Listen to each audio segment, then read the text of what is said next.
So you were in your late 20s. You had Yeah. just found Kripalu. You Yeah. were volunteering at Kripalu at the time? I was working there. I had gotten a job. Yeah, I was working. Yeah. Okay. And were you married yet? Were you No. no? So you were kind of out mountain biking in the woods, sat down to meditate and take us there. Okay. So I sat down to meditate, and I asked the Holy Spirit to sit with me. That was pretty much the words. Mm.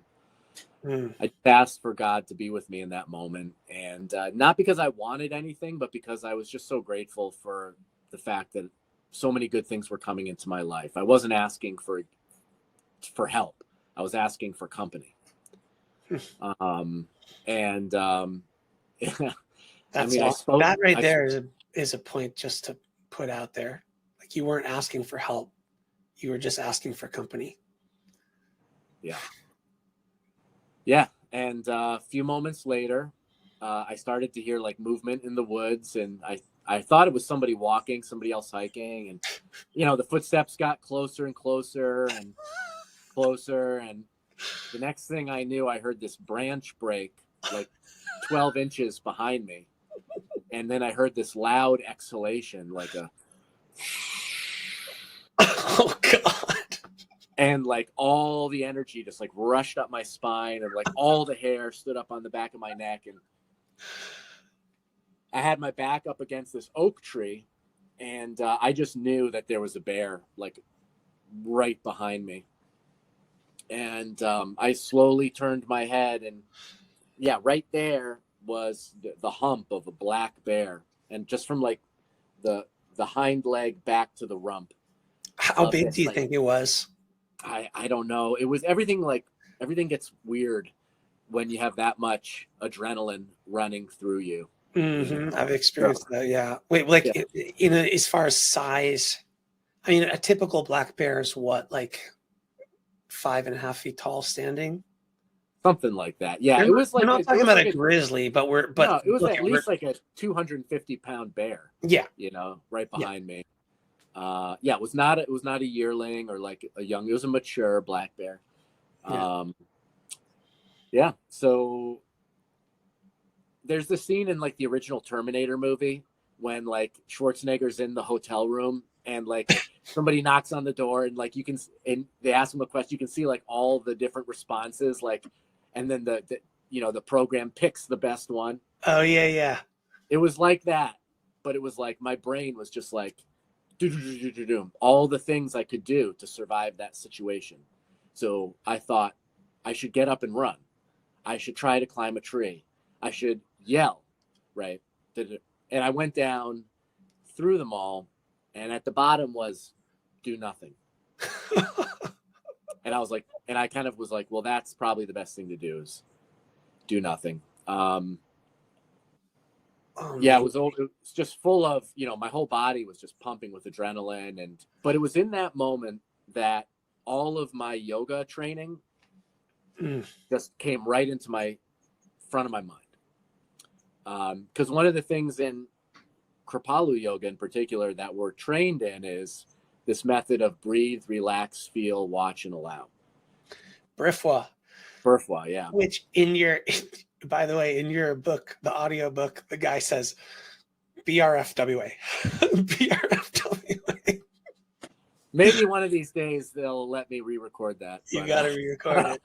It's still awesome. Honestly, I highly recommend listening to audiobook. It's actually still quite good. There's just some yoga terms that the speaker doesn't know, but it's fine. So yeah, so my trainer, this guy Yoganand, who's like a master yogi, when I did my training, one thing he said to us, because Kripalu is a form of Tantra yoga, and he said to us that, fear is just energy. And so what we tend to do is something will happen, and this energy will come in, will arise in us. And one of the things that we're really good at is creating a story around the energy, right? We'll create a whole story around it. And what Yoganand taught us was just step back, don't get carried away by the story, see if you can work with the energy. So I knew that what I was feeling was intense fear. My fight or flight response was awakened, but my first instinct wasn't to like let it carry me away, but was to pause and then let it sort of fill me with aliveness. So as hard as it was, I said, well, all I can really do in this moment is meditate on this intense aliveness that I'm feeling right now. And so that's kind of what I did. And then the bear walked around and came right alongside me. And I heard this, I could feel it breathing. And I heard this like settling sound. And it kind of felt like the bear maybe even sat or settled next to me for a moment. I had a hood on. So I had like a kind of hood on. And then I had this thought, like, what will it feel like to get bit in the face by a bear? And then I was like, that's not a good thought, right? It's like, okay, I'm gonna bracket you. Like, that's not gonna be helpful. And then the other thought I had was that this is the most amazing thing that's ever happened to me. Maybe the worst thing that's ever happened to me, but definitely maybe the best thing. So it was all of that. Did you have any thoughts like, I am ready to die, or like, I let go of everything kind of thing? Or maybe not necessarily as a conscious thought, but as a experiential, like, was there a total surrendering, or was it no? Curious about that. Great question. No, definitely not. The idea of being killed by a bear was not something I was ready to surrender to. I mean, it was more like I was really hoping that didn't happen. So it wasn't complete surrender, because I was really hoping that I would not be, the bear wouldn't feel threatened.